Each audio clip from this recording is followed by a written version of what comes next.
नमस्कार, नया सवेरा कार्यक्रम में आप सभी दर्शकों का स्वागत है।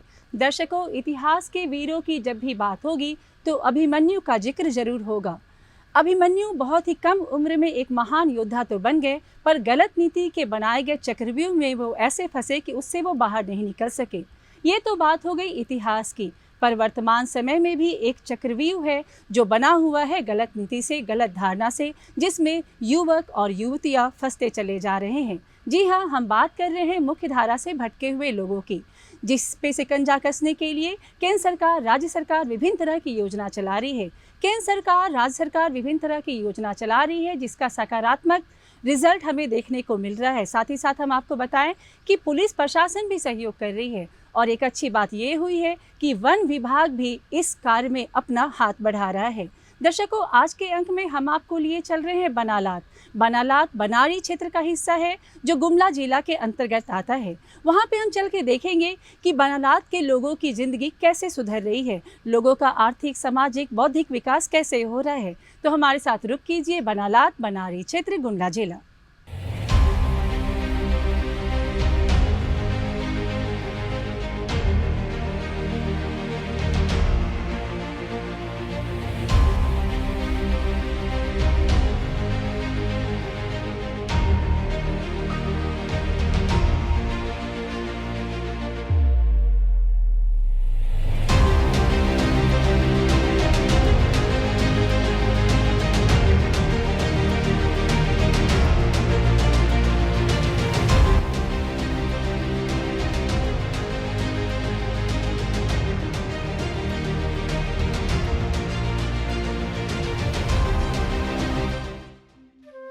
गुमला जिला के बनारी क्षेत्र के बनालात में इन दिनों बड़ी तेजी के साथ ग्रामीणों के बीच जन जागरूकता कार्यक्रम चलाया जा रहा है।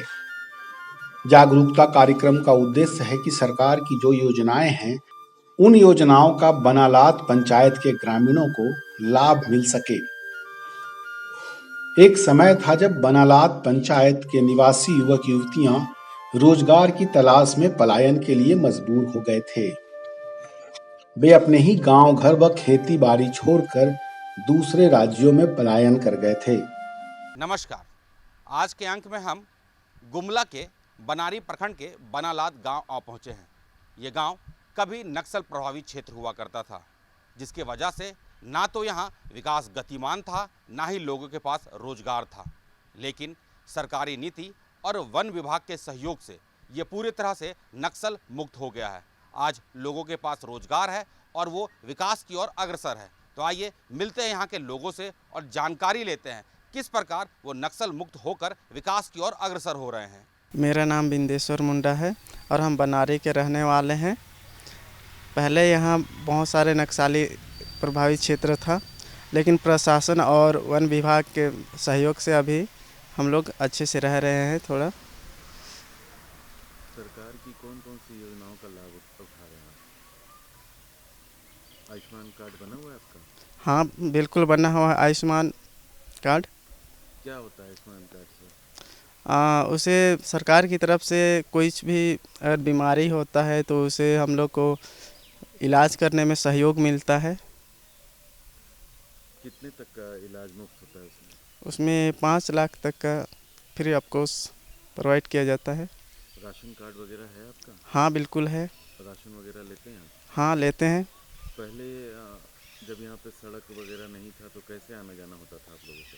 तो बहुत मुश्किल हुआ करता था, लोग आने जाने में बरसात के सीज़न में बहुत ज़्यादा दिक्कत होता था। अब जब सड़क बन गया है तब? अभी तो सड़क बनने के बाद में गाड़ी का भी सुविधा हो गया है। पहले ऐसा नहीं था, लोग साइकिल में आना जाना करते थे। पहले का बनारी और आज के बनारी में क्या अंतर है? पहले क्या था कि पहले सरकार का जो सुविधाएं था वो आम जन तक नहीं पहुंच पाता था, जिसके चलते लोगों को काफ़ी समस्या होती थी। लेकिन अभी सरकार कुछ हद तक बहुत अच्छे काम कर रहे हैं, जिसके चलते लोगों तक योजनाओं का लाभ उठा पा रहे हैं आम लोग। कुछ तो मुख्य धारा से भी भटक चुके थे, लेकिन समय गुजरता गया, ग्रामीण इधर से उधर भटकते रहे। अपने घर परिवार और बच्चों से भी दूर होते चले गए। इस बीच कई छोटी बड़ी घटनाएं भी हुई जिसमें कई बेगुनाहों की जानें गई। इन सबको देखते हुए सरकार ने कड़ा कदम उठाते हुए आत्मसमर्पण नीति के अंतर्गत नई दिशा एक नई पहल कार्यक्रम की शुरुआत की। वन विभाग के अधिकारियों के माध्यम से प्रभावित गांवों को विकसित करने के साथ साथ यहां के लोगों को रोजगार भी मुहैया कराया जा रहा है। ग्रामीणों को नर्सरी लगाने का भी प्रशिक्षण दिया जा रहा है ताकि वे इससे पैदा हो रहे उत्पाद को बेचकर भरण पोषण कर सकें। वे बेरोजगारी के दलदल से बाहर निकलें, इससे उन्हें आमदनी हो सके। नाम हुआ मुन्ना मिश्रा बनारी। वन विभाग के तरफ से हम लोग को पेड़ पौधा प्लस तालाब डोभा चेक डैम कोड़ा जा रहा है, बोरिंग जहाँ के तहाँ किया जा रहा है। फिर प्रशासन के तरफ से हम लोग को भी बहुत सहयोग होता है, मुखिया के तरफ से भी पूरा सहयोग होता है। पहले नक्सल प्रभावित क्षेत्र था, अभी बहुत विकास हो गया है। पहले रोजगार भी नहीं था, अभी तो रोजगार भी आ गया है और वन विभाग रोजगार की तरह से जोड़ रहा है सबको गांव-गांव में जाके। पहले ये एरिया कैसा था? पहले नक्सलवादी क्षेत्र था ये। क्या परेशानी होती थी? परेशानी यही था कि पहले रोड पुलिया कुछ नहीं था, पहले जाने आने में समस्या था। यहाँ मरीज को अथी करके ले जाता था, पहले रोड सब भी नहीं था। अभी तो प्रशासन के देन से बहुत चीज़ बन गया है और डर भी बना हुआ रहता था पहले, अब वैसा तो नहीं है। स्वास्थ्य सुविधा में क्या सुविधा हुई है? स्वास्थ्य सुविधा में वही हॉस्पिटल हो गया हम लोग का। स्वास्थ्य सुविधा जैसे सरकार हमेशा कैंप लगाती है, वन विभाग कैंप लगाती है, दवा दारू सब उपलब्ध कराती है। प्रशासन से कितना सहयोग है? प्रशासन से भी पूरा सहयोग होती है, जनता दरबार लगती है, सब चीज़ लगती है यहाँ पर। और आप लोगों की तरफ से क्या ये रहता है? हम लोग तरफ से जितना होता है, फॉरेस्ट तरफ से उतना होता है सर। पहले में और आज में क्या अंतर है? पहले में और आज में बहुत अंतर है। जैसे में कि अभी गांव टोला मोहल्ला में जाके आप अथी कीजिए, सब चीज़ में अभी है, रोजगार से जुड़े हुए हैं सब। पहले लोग आ जाते थे इतना आराम से? नहीं, पहले नहीं आते थे। सड़क का व्यवस्था नहीं था, पहले दबाव था, अब दबाव उबाव नहीं है कुछ, कच्ची सड़क था। अभी टोला मोहल्ला सब में सड़क बन गई है। प्रशासन का पूरा सहयोग रहता है? हाँ, प्रशासन का पूरा सहयोग रहता है। अब वो लोग आते हैं? वो लोग अभी नहीं आते हैं अब। और क्या क्या सुविधाएं मिली हैं? पेयजल वगैरह मिला है आप लोग? हाँ, पेयजल बना है, वन विभाग से भी है, पीएचडी से भी है, सरकार तरफ से, पूरे सब तरफ से हम लोग सुविधा मिलती जा रही है। कौन सी सुविधाएं मिली है? राशन वगैरह? राशन उसन सब चीज़ मिलती जा रही है मुखिया सरपंच के वजह से। अब चेक डैम वन विभाग तरफ से चेक डैम हो गया, तालाब हो गया, सिंचाई का साधन हो गया। रोजगार से जोड़ना है, लोग रोजगार से जोड़ के चल रहा है।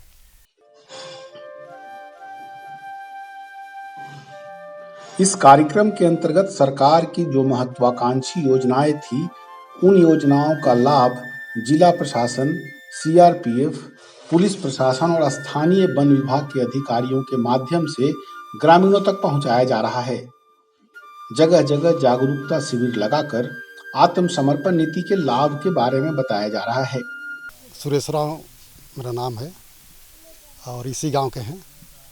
सरकार तरफ से जो भी सुविधा आ रही है वो हम लोग को मिल रही है। पेयजल हुआ, स्वास्थ्य हुआ, और ये क्षेत्र पहले घोर नक्सली था लेकिन अब नहीं है वैसा। अब हम लोग शांतिपूर्ण हैं और जो वन विभाग तरफ से जो हम लोग को फायदा मिलता है वो कुछ क्या फायदा मिलता है आपको वन विभाग से? अभी वन विभाग से पौधारोपण का शुरू काम हो गया है। इससे लोग है रोजगार कुछ कर रहे हैं, काम मिल रहा है 5-7 आदमी का। उसके बाद में फिर वहाँ नर्सरी है तो वहाँ से कुछ काम मिल जा रहा है। ऐसे कुछ है कुछ चेक डैम। पहले ये एरिया कैसा था? पहले एरिया ठीक नहीं था, पहले लोग डरते थे हम लोग का भी सबको कुछ लगता था वैसा, अब वैसा नहीं रहा। प्रशासन के मदद से अब कैसा है? प्रशासन मदद से हम लोग शांतिपूर्ण हैं। परिचालन में कितना सुविधा हुआ है, रोड सड़क ये सब? परिचालन में सुविधा तो है, आने जाने के लिए सब जगह रोड सुविधा है। पहले अगर बर बीमारी हो जाती थी तो कहाँ जाते थे आप? पहले जाते थे बनारी जाते थे, बिशुनपुर जाते थे। अब कहाँ जाते हैं? अब तो हम लोग बिशुनपुर जाते हैं, जाने आने में सुविधा है, ज़्यादा लगता है, गाड़ी घर तक पर आ जाता है। आयुष्मान कार्ड बना हुआ है आपका? मेरा नहीं है। क्यों नहीं बना है? और अभी तो इसका जानकारी नहीं चला आयुष्मान कार्ड के बारे में। जनप्रतिनिधि तो बनवाते हैं ये सब आयुष्मान कार्ड वगैरह आपको? तो जनप्रतिनिधि बनवाते तो हम लोग को ऐसा जानकारी नहीं पता होगा, इसलिए हम लोग नहीं बना पाए हैं। कुछ लोग का नहीं है। पहले एरिया नक्सल प्रभावित था, अभी फ़िलहाल इधर का लोग वो लोग से खुशहाल हैं, वो लोग अभी नहीं हैं। प्रशासन का कितना मदद मिलता है आप लोगों को? प्रशासन का पूरा मदद मिलता है। वन विभाग से? वन विभाग से भी पूरा मदद मिलता है। वन विभाग का यहाँ एरिया में काम धंधा भी चल रहा है, रोजगार के लिए ये आसपास के गांव के लोग वहाँ पर लाभान्वित हैं, काम कर रहे हैं। वन विभाग के माध्यम से गांव-गांव में सोलर लाइट वगैरह लगाया जा रहा है, जगह जगह गांव-गांव में चेक डैम वगैरह लगाया जा रहा है, जहाँ से यहाँ के गांव के ग्रामीणों को रोज़गार मिल रहा है, वहाँ काम धंधा कर रहे हैं। और ये आसपास के गांव में जगह जगह बोरिंग वगैरह भी हो रहा है, डाँड़ी सब खुदा रहा है, उसमें भी गांव के लोगों के लिए वो भलाई के काम हो रहा है, उसमें भी रोज़गार पा रहे हैं यहाँ के ग्रामीण। पहले वो लोग आते थे? वन विभाग वाले लोग, नक्सली लोग पहले आते थे। क्या परेशानी होती थी पहले? उस समय हम लोग बचपना थे, छोटा थे, उस समय आते थे, तो घूमते थे। अभी कुछ सालों से यहाँ नहीं आते हैं। जब से प्रशासन इधर आके हावी हुई है, उस पीरियड से इधर नहीं आते हैं। साथ ही स्वास्थ्य चिकित्सा शिविर लगाकर निःशुल्क स्वास्थ्य जांच की व्यवस्था कराई गई है। लोगों को मुफ्त दवा का भी वितरण किया जा रहा है। इन सब के अलावा सरकार की जो कल्याणकारी योजनाएं हैं, उन योजनाओं का भी लाभ इन तक पहुंच सके, इसके लिए पूरी प्रतिबद्धता के साथ लगातार कार्यक्रमों का आयोजन हो रहा है। यहाँ का स्थिति शुरू में हम जब पोस्टिंग यहाँ हुआ था तो हम काफ़ी उदास थे कि इतने इंटीरियर रिमोट एरिया में हमको यहाँ पोस्टिंग दिया गया, लेकिन हम जब यहाँ आए तो मेरा सारा जो मन में विचार था वो सारा बदल गया। और यहाँ हम लोग के यहाँ पदस्थापित होने के बाद वन विभाग से जो हम लोग ग्रामीणों के लिए मदद कर सकें, और यहाँ देखते थे हम काफ़ी ग्रामीण प्लान करते थे साउथ की ओर, तो कुछ ग्रामीण लोग को हम लोग बोले कि यहीं पर रोज़गार हमारे विभाग के तरफ से आप लोग को मिल जाएगा, तो प्लान का कोई ज़रूरत नहीं है कि आप लोग बाहर जाएं, सब परिवार यहाँ रहें, खुशहाल रहें। और हम लोग के विभाग तरफ से बहुत कुछ सहयोग तो नहीं मिल सकता है, लेकिन हम लोग विभाग का जो विकास कार्य होता है हम लोग के विभाग तरफ से, जैसे तालाब होता है, वृक्षारोपण होता है, उसमें रोज़गार का काफ़ी सोर्स उत्पन्न होता है। सरकार द्वारा चलाए जा रहे कार्यक्रमों का लाभ ग्रामीणों को मिल रहा है। जो युवक युवतियां मुख्य धारा से भटक गए थे, उन तक भी जानकारी पहुंचाई जा रही है ताकि वह मुख्य धारा में वापस लौट आएं। वे आत्मसमर्पण नीति के अंतर्गत नई दिशा एक नई पहल के अंतर्गत चलाई जा रही योजनाओं का लाभ उठाएं। वे ओपन जेल की सुविधा प्राप्त करें और अपने घर परिवार के साथ खुशहाल जिंदगी बसर करें। हमारे क्षेत्र में एक गांव बनालाद पड़ता है। वन विभाग के सहायता से वहां पे वन रोपण का योजना को लाया, चेक डैम और एक तालाब वहाँ पे, ताकि उस तालाब से मछली पालन हो, बत्तख पालन हो और गांव को रोजगार मिले। और प्रत्यक्ष तौर पे अभी वन रोपण में 50 से 60 व्यक्तियों को डायरेक्ट रोजगार मिल रहा है। और पहले ये एरिया कैसा था? पहले इतना अनसंतुलित एरिया था कि लोग यहाँ बाहर निकलने से डरते थे। अभी का सिचुएशन ये है कि प्रशासन ने वहाँ पे एक पिकेट भी दी हुई है ताकि वो संतुलन पे आ सके और सभी को भय मुक्त अपना जीवन जीने में सहायता मिल सके। सरकारी योजनाओं का कितना लाभ मिल रहा है? सरकारी योजनाएं आज ज़मीनी स्तर तक पहुंच रहा है। सारे चीज़ें मैं महसूस कर रहा हूं कि जो नहीं भी हो पाता है वो किसी विभाग से भी सहायता मांग के वो लोग अपने मांगों को पूरा करने में अब बोल के वो लोग अपना सब चीज़ पूरा कर पा रहे हैं। आपके विभाग से क्या सहयोग है ग्रामीणों को? हमारे विभाग से अभी फिलहाल जिससे वो पलायन से रुके।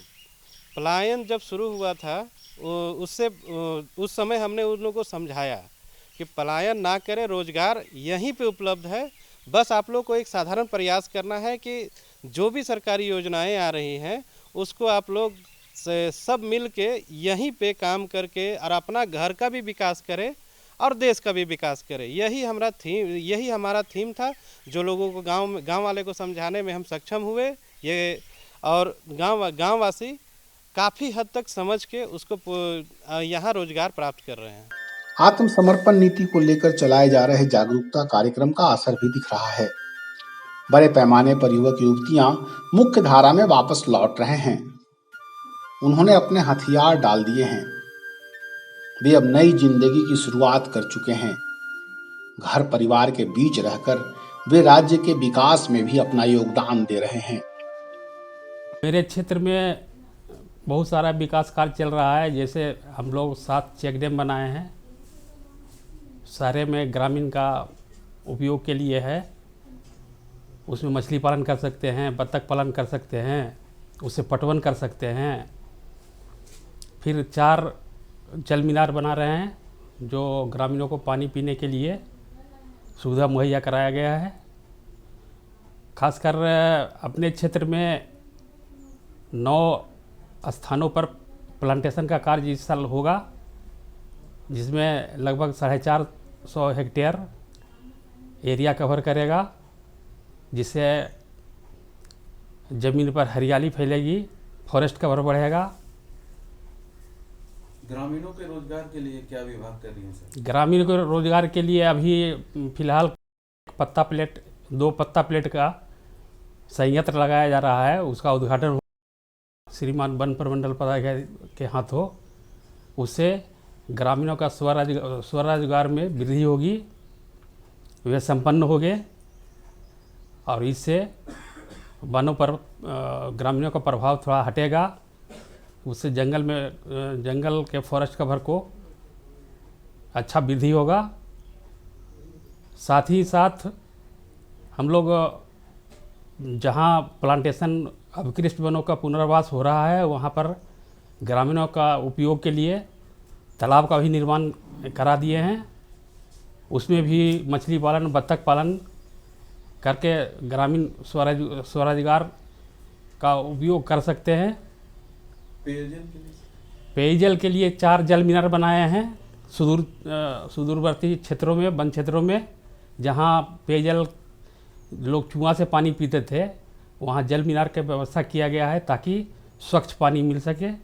तो दर्शकों, हमने देखा बनालात बनारी क्षेत्र गुमला जिला, जहां की स्थिति कैसे बदल रही है। ये हम कह सकते हैं कि वहां पे विकास का रंग चढ़ गया है। विकास के रंग चढ़ने की बात जब हो रही है तो केंद्र सरकार, राज्य सरकार का तो सहयोग मिल रहा है, साथ ही साथ आज की तारीख में वन विभाग का भी सहयोग मिल रहा है।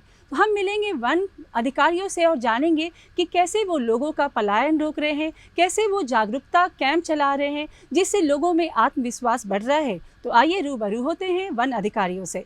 आज हम आप पहुँचे हैं गुमला जिला में, जो कि एक नक्सल प्रभावित क्षेत्र था, लेकिन समय के साथ बदलाव हुआ। प्रशासनिक और वन अधिकारियों के सहयोग से यहाँ के युवाओं को रोजगार से जोड़ा गया। आज ये समाज की मुख्य धारा से जुड़कर सरकार के द्वारा चलाए गए सरकारी योजनाओं का लाभ ले रहे हैं। आइए हम वन अधिकारियों से जानते हैं कि ये बदलाव कैसे संभव हुआ। हमारे वन प्रमंडल में वन विकास संबंधी बहुत से काम हो रहे हैं, जिसमें मुख्यतः वन रोपण है और चेक डैम है। उसके अलावे हम लोग का प्रयास रहता है कि जो सुदूर गांव हैं वहाँ आजीविका का साधन दिया जाए, ताकि लोग रोजगार से जुड़ें और पलायन रुके। लोहरदगा प्रमंडल में बहुत से क्षेत्र हैं जो उग्रवादी प्रभावित हैं, उसमें बनालात, जमटी, पेशरार इत्यादि मुख्यतः हैं। बनालात और जमटी गांव जो है हमारे लोहरदगा वन प्रमंडल के बनारी परिक्षेत्र के अंतर्गत आता है, जो यहाँ से लगभग 50 किलोमीटर दूर स्थित बनारी से भी और 10 किलोमीटर अंदर है। हाल के दिनों में पथ निर्माण विभाग ने वहाँ सड़क बनाने के लिए वन विभाग से एनओसी का मांग किया था। हम लोगों ने एनओसी दिया है ताकि अच्छी सड़कें बने और लोगों को आवागमन की सुविधा मिले। और हम लोग ने इस वर्ष बनालात और जमटी में सिल्वीकल्चर योजना के तहत वनरोपण कार्य का शुभारंभ किया है, जिससे लगभग 50 से 100 गांव वालों को रोजगार के साधन मिलेंगे और वहाँ की हरियाली बढ़ेगी। और वनरोपण से एक फ़ायदा होता है कि जो गांव वाले होते हैं उन्हें कुछ फलदार पौधे पर्याप्त मात्रा में मिल जाते हैं, जिससे उन्हें बाद में वन की हरियाली के अलावे फल खाने को मिलेंगे। और दूसरा चीज़ है जो वहाँ चेक डैम हम लोग बनाते हैं, उससे जलस्तर बढ़ता है गांव का, जिससे उनके चापाकल, तालाब, कुआं इत्यादि नहीं सूखते हैं और उन्हें खेती में भी सुविधा होती है। खेती में सुविधा होने से वे पलायन भी कम करते हैं और वहाँ हम लोग का सहयोग भी ज़्यादा करते हैं। उनका सहयोग ज़्यादा मिले इसलिए हर योजना के साथ एक प्रवेश बिंदु योजना भी जोड़ा जाता है, जिससे कि लोगों का झुकाव वन विभाग की ओर बढ़े और वो सहयोग करें। तो प्रवेश बिंदु कार्य के तहत हम लोग मुख्यतः जल से जुड़े योजनाएं लेते हैं, जैसे चेक डैम, तालाब या जल मीनार। जहाँ पानी पीने की सुविधा का अभाव हो तो हम लोग बोरिंग करके और टंकी बैठा के जल मीनार देने की व्यवस्था करते हैं, या कहीं अच्छी जगह हो चेक डैम के लायक तो चेक डैम बनवा देते हैं, जिससे उनका सिंचाई का भी पानी मिले और हम लोग के जंगली जानवरों को भी पानी मिले और गांव का जलस्तर अच्छा बना रहे। तो ये सारे प्रयास चल रहे हैं। वन विभाग की कौन सी योजनाएं चल रही हैं सर, जिससे ग्रामीणों को रोजगार मिल सके? वन विभाग की अभी 2-3 योजना है। एक तो वनरोपण के तहत सिल्वीकल्चर एक योजना है, जिसमें प्रत्येक हेक्टेयर में 200 पौधे लगाए जाते हैं और उस एरिया को कॉपिसिंग कर दिया जाता है। तो जहाँ छोटे छोटे साल के रूट हैं वह कॉपिसिंग के बाद अच्छी अवस्था में बढ़ते हैं, ताकि अगले 4-5 सालों में वे अच्छे वन के रूप में विकसित हो जाते हैं। तो वनरोपण के तहत 50 से 100 लोगों का रोज़गार मिल जाता है साल में। वो जैसे पहले तो नर्सरी तैयार करते हैं, फिर पौधे तैयार करते हैं, उसके बाद पौधा रोपण होता है, फिर कोड़नी निकौनी होता है। तो इन सारे कामों में 50 से 100 लेबर इंगेज रहते हैं अलग अलग महीनों में। उसके बाद एंट्री पॉइंट के तहत अगर काम चेक डैम का या जल मीनार का होता है तो उसमें भी कुछ रोज़गार मिलता है लोगों को, ताकि चेक डैम बनाए। उसके अलावा हम लोगों ने एक अलग से ट्रेनिंग प्रोग्राम रखा है, जिसमें कि साल के पत्तल, खाने वाले पत्तल बनाए जाएं, और कुछ और ट्रेनिंग हम लोग जीविका से संबंधित दिए हैं इस बार, ताकि लोग पलायन रुके और वहाँ गांव में ही रहें। तो दर्शकों, आज के अंक में हम आपको लिए गए बनालात बनारी क्षेत्र गुमला जिला, और हमने देखा कि कैसे वहाँ पे नया सवेरा दस्तक दे रहा है, यानी लोगों का कैसे विकास हो रहा है। अब वक्त हो गया है आपसे इजाज़त लेने का, लेकिन चलते चलते हम आपको याद दिलाएं कि कोविड-19 बीमारी अभी पूरी तरीके से गई नहीं है, वो कभी भी अपना पांव पसार सकती है। इसलिए 2 गज दूरी, मास्क है ज़रूरी, और अगर आपने अपना टीकाकरण नहीं कराया है तो अपना टीकाकरण अवश्य कराएं। अगले अंक में फिर होगी अपनी मुलाकात कार्यक्रम नया सवेरा के साथ। तब तक के लिए हमारी पूरी टीम को दीजिए इजाज़त। नमस्कार।